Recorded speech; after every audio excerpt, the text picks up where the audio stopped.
Yeah, Do you think your sister liked me? of course. Treat her like. Felt her energy, very positive, and I love her. She's really sweet. When you first met her for the first Let time, her go to bed. are you gonna get a bullseye? Bonsai. Bullseye. What's up? Like, bullseye. 90-Day Fiance. Happily ever after? Guerrilla for what Darcy described as an epic meeting with Georgie's sister, Nicolina, and her family, who Georgie has not seen in 13 years. I'm excited because I think this is a trial run to meeting his parents, Darcy explained in a confession. Meanwhile, Georgie hoped meeting would help win him some fun uncle points with his niece and nephew, who he had never met before. After arriving at the park, Georgie and Nicolina shared an emotional embrace as Darcy and the others watched on. "I'm so happy to see you in real life," Nicolina said while hugging her brother. Georgie admitted in a confessional that he was emotional seeing his sister years after she built a family. "I don't realize how much I miss my family," he said, adding, "It's just mind-blowing." Nicolina then confirmed that Georgie has spoken a lot about his wife and that he is happy in their relationship. In a confessional, Darcy said she felt reassured by her conversation with Nicolina. "It gives me the reassurance that he really loves me and he knows what we have is special," she explained. Nicolina's kindness also made Darcy a lot less nervous about her upcoming meeting with Georgie's parents, which would happen sooner than she thought. After partaking in some fun medieval activities at the park, everyone said their goodbyes. Afterward, Georgie told his sister about his concerns heading into Darcy's first ever meeting with their parents. "Perhaps they expected that at this age, 37 years old, I would have kids and be married to a Bulgarian woman," Georgie explained. Nicolina sympathized. "The only thing is that Mom and Dad will regret it if one day you decided you regret not having kids," she explained. "They care about you being well and happy." "Are you kidding me?" Darcy exclaimed, adding, "I thought maybe we'd have a day or so for ourselves for our honeymoon." She then waved some of her skimpy clothing, which Georgie previously asked her not to bring to Bulgaria, in the air. "I don't understand. It's like everything with you is like a mystery," Darcy continued. "It's like I never know what's going to happen." Darcy looks at Georgie annoyed after he tells her they are meeting his parents the next day. Georgie was more concerned about maintaining a positive mood ahead of the meeting with his parents, but Darcy was not ready to drop the subject. "This whole trip, I've been saying I want to know things," she explained. "I'm sick of saying that." Darcy then leaned into her concerns about Georgie keeping secrets from her about his finances, having learned earlier in the season that he got a promotion at work, but did not let her know. "It concerns me that you can't be open and honest about your finances with your wife," she told Georgie, who asked Darcy to let things go. But she refused. "Honestly, it never really gets resolved." "Take your own accountability," Darcy explained. Georgie then argued that he doesn't have the time to count his money and suggested that Darcy would spend it all if he was honest about his wages. But Darcy wasn't buying the excuse. "The point is, you love me? You'll just be honest. You just don't want to tell me because you don't want to include me in any of your thoughts about the future. I want to be able to trust my husband, and a lot of times I feel like I can't because he can't even open up to me," she confessed. "And we easily trigger each other, so I'm scared of what the future holds. You already got what you wanted from me, so discard is ready to happen and that's what I feel," she shouted. As a result, Georgie accused Darcy of being self-centered, an accusation that Darcy quickly shut down, before he claimed he doesn't want to feel judged by her. "You need to make me comfortable for me to open up to you," Georgie explained, later adding, "Nobody knows what I feel inside. For girls, it's normal to go to their parents and to share their emotions. For me, like a boy, I don't know, I never do that. So for the time, maybe I get used to dealing with my emotions."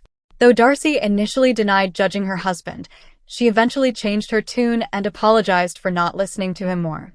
Georgie then admitted, "Maybe I'm doing things I don't realize I'm doing. But I'm a pretty open book." Georgie gets frustrated with Darcy during their conversation about their relationship. "Come give me a hug," Georgie said before leaping off the bed and holding Darcy in his arms. They two then exchanged "I love yous" as they embraced on the bed. In a confessional, Georgie said, "I don't want to argue anymore. I want to deal with this stuff. We're going to figure it out. We always do. And let's figure it out again." But Georgie expressed concern about what may happen if they have another argument like this in the future. If she acts like this again, I don't know what they're going to think about our marriage. Since they met back in 2020, Darcy Silva and Georgie Rusev have been one of the most talked about couples in the 90-Day Fiance universe.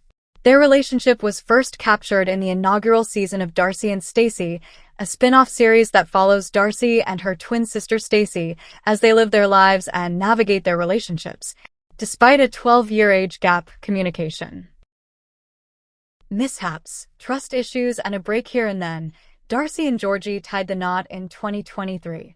Now, in this season of 90-Day Fiancé, Happily Ever After, the series will follow Darcy and Georgie as the two head back to Georgie's home country of Bulgaria to visit his parents and the rest of his family. He hadn't been back in 13 years, said Darcy, when asked how she felt about being the first woman Georgie introduced to his parents. When I left my home, I was only 16, added Georgie. It was an emotional trip for me. Needless to say, the couple took into consideration the fact that Bulgaria is very different from the United States. While Darcy attempted a make-under to fit in better with Georgie's family and community, it was impossible for her to hide who she is. She even got emotional during their first meal with Georgie's parents. I wasn't trying to make anyone uncomfortable, explained Darcy. I just wear my heart on my sleeve. Luckily, Georgie's family was accepting of their son's wife. Everything's fine now, assured Georgie. By now, sharing their life with the series' adoring fanbase has become routine. I like sharing my story and my journey because hopefully I can help someone else, said Darcy, noting that it's not hard for her to be her authentic self on camera.